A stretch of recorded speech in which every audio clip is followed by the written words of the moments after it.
I frequently put off important work until the last minute. I'm always distracted and overwhelmed by daily tasks, and unsure of how to get started.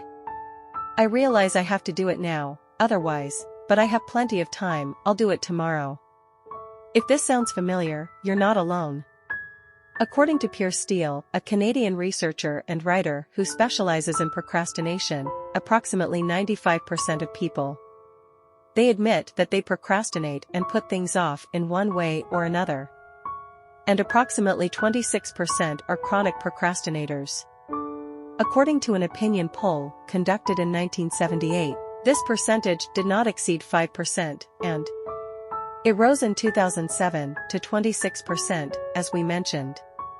Some experts say that the main reason behind this increase is the internet and electronic devices.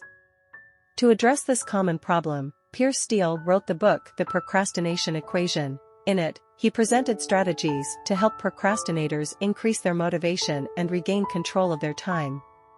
By reducing distractions, building confidence in your individual abilities, and making undesirable tasks more valuable and exciting for you, you can begin to overcome the habit of procrastination. Piers Steel is considered an important authority in the science of procrastination, so to speak, as he spent his career researching this specific field. He has a wonderful blog about procrastination, in which there is a test to measure the degree of procrastination or procrastination you have. I will leave you the link in the description box. In the first part of today's summary of the book The Procrastination Equation, we will define procrastination and explore the three main reasons that push us to it, and in the second part, which is the matter that we have focused on it a lot, and we will talk about Steele's 3 strategies to overcome procrastination. Each strategy works to combat one of the causes of procrastination. As usual, in our summary, we will review some opinions from other writers, such as Brian Tracy, Matthew Dix, Barbara Oakley, and others, and we will conclude with a simple practical exercise. This summary is full of details, so put on your earphones and focus with me. What is procrastination? Piers Steel defines procrastination as deliberately postponing tasks that are contrary to your interest. Even though you are aware that you must do the required task or duty at the present time or in the specified period, and you consider that the correct and best decision from a mental and logical standpoint, you tend to procrastinate. And to point out, postponing tasks for logical reasons is not considered procrastination, such as postponing due to fatigue and inability to concentrate and be productive. If you rush into a task with incorrect assumptions about how to complete it successfully, you may have to redo some of the work. Postponing for the sake of evaluation and reflection allows you to apply lessons learned from previous projects and doing things right. In her book, A Mind for Numbers, Barbara Oakley asserts that sometimes, you can make better use of your time by putting off tasks until later. Oakley adds that procrastination becomes a big problem when it becomes a habit. In this case, you no longer control your time. She no longer makes conscious, logical decisions. Chronic procrastination. We all procrastinate sometimes in one way or another. But the problem is big when this turns into a habit, that is, when it turns into chronic procrastination. The writer confirms that chronic procrastinators are less successful and satisfied in all areas of life, and to determine whether you belong to this category, look for the following signs. 1. You constantly find it difficult to meet deadlines. 2. Procrastination affects your relationships with friends and family. 3. You procrastinate in a variety of areas of your life at work, at home, with friends, etc. 4. The resulting stress and pressure effects about postponing matters that affect your sleep and health. A recent study indicated that chronic procrastination is linked to increased rates of high blood pressure and cardiovascular disease, due to the pressure it imposes on the mind and body. The results showed this association even when other factors that influence these health problems, such as age, race, and educational level, were controlled. In addition, chronic procrastination and the resulting stress increase the incidence of headaches, insomnia, colds, and digestive problems, characteristics that usually accompany the tendency to procrastinate. Like impulsivity and a lack of self-control, procrastinators are more susceptible to unhealthy habits, such as smoking. These habits represent short-term pleasure, which procrastinators prefer over long-term health outcomes, as explained later. Now that we've explored Steele's definition of procrastination, we'll examine the three main reasons why we procrastinate, or why we procrastinate.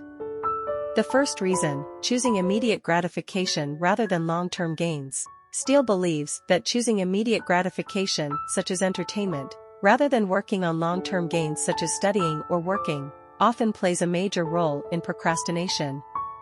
People who procrastinate for this reason choose rewards they can get right away, rather than ones they have to wait to get, even if the payoff from waiting is much greater.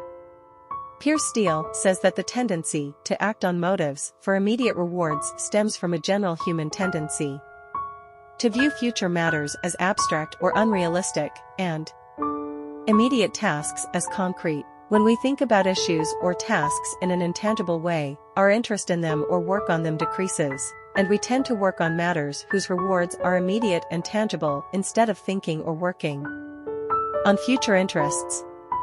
Instead of working toward long-term goals in deliberate, organized steps, these procrastinators are more likely to put off tasks with deadlines until the last minute. They procrastinate by making decisions that bring them immediate pleasure, without deeply considering the consequences of putting off the tasks that are most important to them. This behavior leads to a sense of urgency and increased pressure when the deadline arrives, and they must complete tasks in very limited periods of time. According to Brian Tracy in his book, Start with the Most Important, even if it is difficult, some people claim that the pressure of close deadlines leads to working more efficiently, and they promote the idea postponing until the last minute may be beneficial. However, Tracy cites research that suggests the opposite is true. The pressure of a looming deadline increases stress, which in turn can lead to errors that require rework. This consumes additional time and negatively affects the quality and efficiency of work. To avoid this, Tracy advises allocating an additional time slot of about 20% of the expected time to complete the project, to leave room to deal with unforeseen problems. When you feel calm and confident in your ability to finish on time, you will be able to work more effectively and with higher quality. Suppose, for example, that you have an important paper that you must complete and submit within 2 weeks. In the first week, you consider the task too far away and think about doing other things that are more enjoyable in the moment, like watching a TV series or social media. You put off starting a task and think you have enough time. Then, in the second week, you realize that time has passed quickly, and the task is still significantly incomplete. You feel pressured for time and stress at that time and have to work hard to complete the task on time, and almost all of us have experienced something like this. In his book, Someday is Today, Matthew Dix discusses how to align your actions with your future personal interests. To make better daily choices that more closely align with your goals and interests, only undertake tasks that may interest your future self. Every time you face a task, think about what your future self wants. Do you want to go out and exercise, or lie down all day watching soap operas? Considering your future self as a person with desires and opinions makes the future more realistic, making it easier for you to act on it. Visualizing the impact those decisions will have on your future can encourage you to improve your habits and work better toward your goals.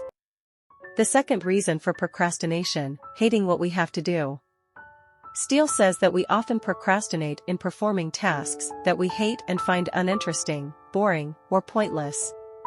The reason for this is due to the value we give to these tasks, which depends on the extent of our relative enjoyment in performing them. When we find that we do not enjoy a particular task or consider it useless or boring, we tend to postpone it and not complete it quickly, and instead, we spend time on activities that we enjoy more. For example, many of us put off paying monthly bills until the last minute regardless of the availability of money. A task is boring, and boring tasks are one of the most common things we procrastinate on. Additionally, it can be painful to shell out large sums of money at the end of each month, which contributes to our dislike of the task and makes us want to delay it for as long as possible. According to some experts, One strategy to increase motivation and reduce procrastination on unenjoyable tasks includes focusing on the aspects of the task that you enjoy. This could include any aspect of the job that you find satisfying. Even if you hate paying bills, you may like that it gives you the opportunity, for example, to observe how people behave while waiting. Reason 3. Believing we will fail. According to Piers Steel, many of us procrastinate because we fear we will fail. Instead of trying to do the work and risking failure and the pain that may come with it, we put it off as long as we can. For example, you have a big task at work that requires you to give an important presentation in front of the management team. Although you are aware of the importance of this presentation, you are worried about giving a poor performance and afraid that you will fail to convince the team. You begin to postpone preparing for the presentation. Because of this fear of failure, which causes the offer to be delayed or even cancelled, and may lead to not achieving your professional goals. How can we avoid procrastination? Now, we'll discuss how to avoid procrastination by exploring 3 strategies from Piers Steel, and within each strategy, we'll touch on specific anti-procrastination techniques you can apply in your daily life.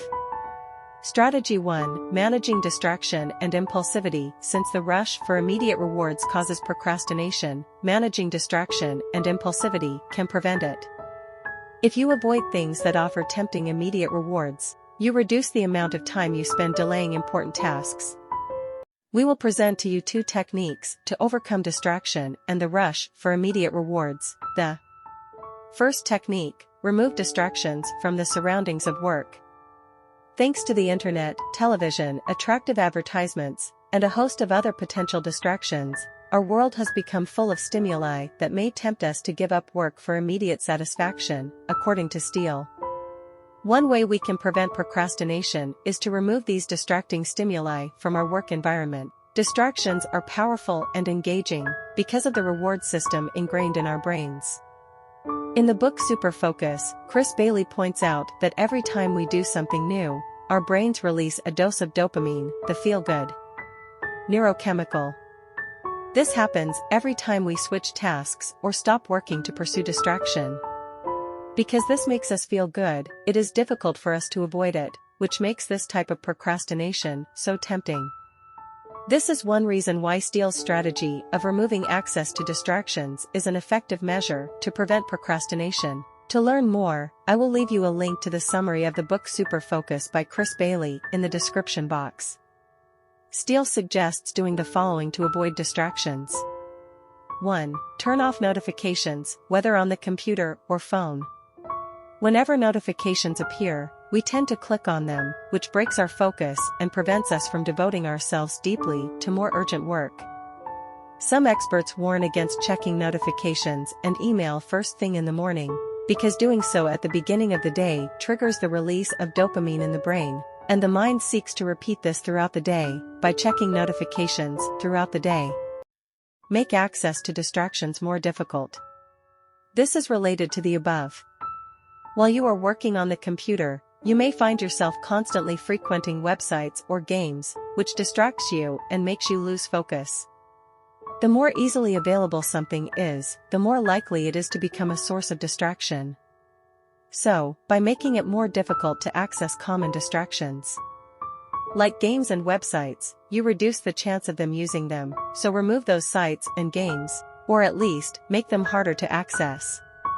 In fact, in today's world, the greatest distraction is linked to smartphone applications and social media sites such as Instagram and TikTok. If you find yourself having difficulty preventing yourself from using a specific application, consider installing applications that block your access to social media, such as AppBlock, and many other applications. Some of them allow you to schedule periods of time during which you will not be able to access distracting applications. 3. Clean your workspace. A workplace full of clutter means a workspace full of distractions. The more you have to search for something or arrange things, the more likely it is that distraction will occur. Therefore, it is a good idea to maintain a clean and organized workplace to reduce the chances of distraction. The second technique: create a personal system of accountability and punishment. The writer says that you can encourage yourself not to procrastinate by establishing an accountability procedure that includes negative consequences if you allow yourself to procrastinate. If you know that there are consequences that you will firmly implement on yourself as a result of your procrastination, you will have less motivation to procrastinate and a greater tendency to act without delay. An immediate punishment that you impose on yourself will usually be more motivating than the long-term consequences we discussed earlier. Because it is immediate, it is much harder to ignore something that will affect you tomorrow than it is to ignore consequences that may happen in a few years, and because it is tangible, you know exactly what will happen, so it seems more realistic. Long-term consequences are often too unrealistic to be an immediate motivator. The same reason long-term goals are so difficult to pursue. Whichever measure of accountability you choose, make sure it's reasonable. It shouldn't be so strict that you can't break from it under special circumstances, nor should it be so easy to break that it's no incentive at all. Some experts recommend that when you design accountability measures, the punishment should preferably correctional punishment is any rehabilitation, as it prepares you to get back on track to achieve your goals. The punishment should not be subjective, such as preventing yourself from eating a meal. According to these experts, this type of punishment is a behavioral change on the superficial level only. For example, if you're committed to exercising, and you sometimes find yourself procrastinating and putting off a daily session, don't deprive yourself of exercise for an entire week. Alternatively, you can increase the number of weekly exercise sessions from 3 to 4. By doing this, you will correct your behavior and make up for the session that was postponed instead of leaving a large gap between exercise sessions. Strategy 2. Make the task more valuable to you. Steele's second strategy addresses the second reason behind procrastination, that we don't like what we do, by making the tasks more interesting, and therefore more valuable, to us.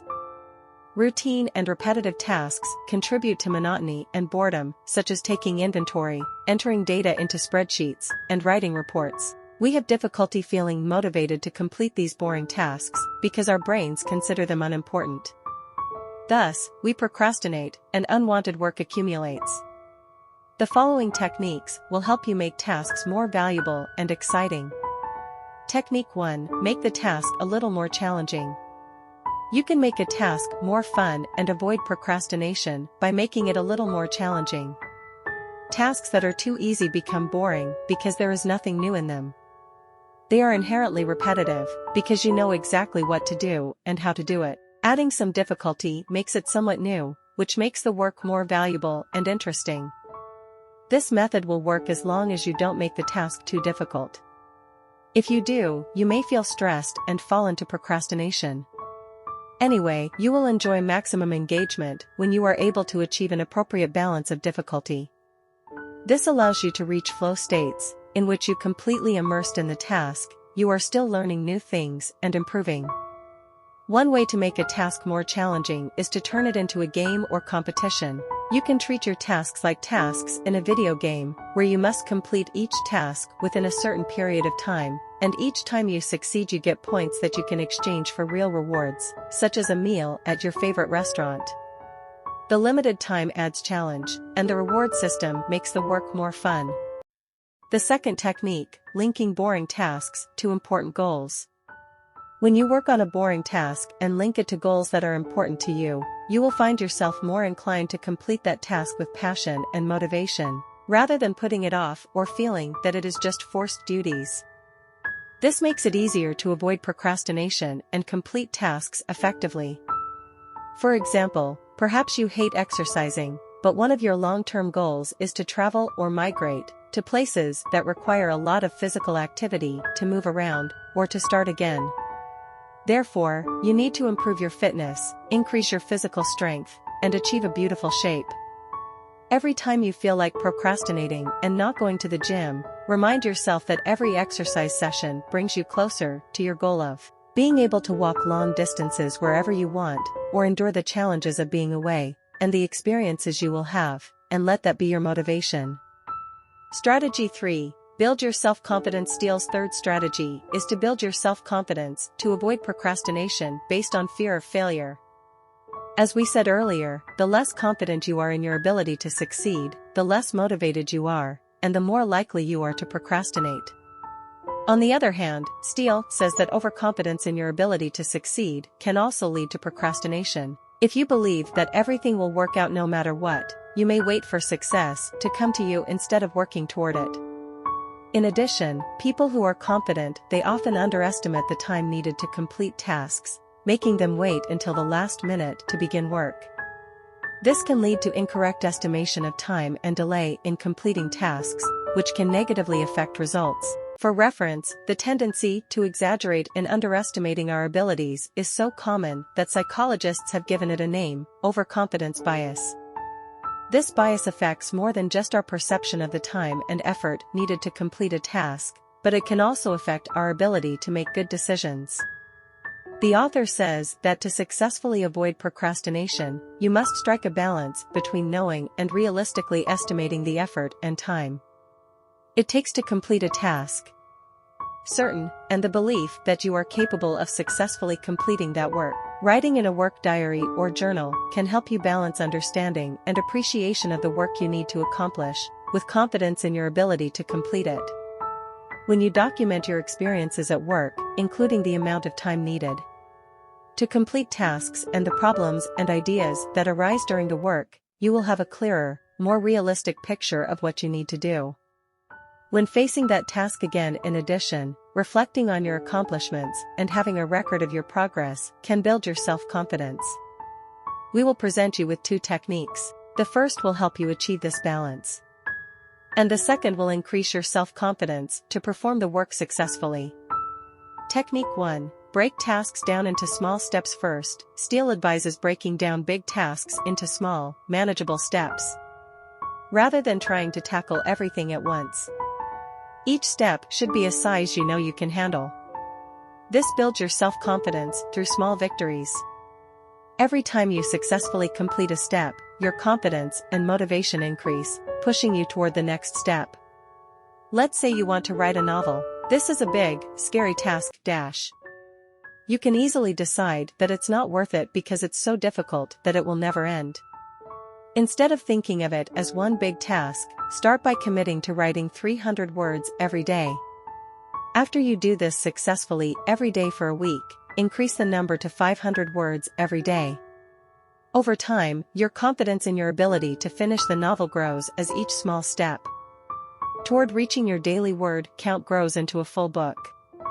Setting and achieving small goals makes us feel good, and is a healthy way to get a boost of dopamine. The more we complete it, the more dopamine our brains receive, and the more we want to repeat the behavior that made us feel good. This gives us forward momentum towards our ultimate goal. Second technique, positive surroundings. The second technique for building self-confidence that Steel suggests is to surround yourself with the right people. We are greatly influenced by those around us, so it is important to spend time with people who represent the attitude that we want to embody. And when it comes to confidence, this means choosing friends, those who provide positivity and encouragement. The trust others have in us can help us believe in ourselves, and with a strong foundation of self-belief, you will find yourself less prone to procrastination. 29:24. The writer advises joining clubs or associations with an orientation that interests you. 29:30. There you will meet people who are encouraging and similar to you in ideas and goals. You will find that you have points in common with other club members, which makes it easier to establish friendships. In conclusion, we offer you this simple exercise to help you understand what was stated in the summary, and do not forget to write your answer to each question in your diary or on your phone, and then review it from time to time. Of Steel's 3 main reasons for procrastinating, which do you think is most relevant to your habits and challenges? And why? For example, perhaps you always find it difficult to complete tasks you don't like, or you lack self-control, meaning you often delay important work in favor of immediate rewards, or you find it difficult to believe in your ability to complete certain tasks. Describe one of the current situations in which you are suffering due to this type of procrastination. Perhaps you are procrastinating saving because you spend recklessly, for example, Or you are procrastinating starting a business that might change your life because you feel that you will fail. Which of Steele's strategies and techniques for avoiding procrastination may be most effective for your situation? For example, you could set up an accountability system that sets negative consequences if you spend recklessly, or you could break down a life-changing work project into small goals. I was with you. I am Sophia from the Book Bites channel. I wish you all success and may you always be wonderful.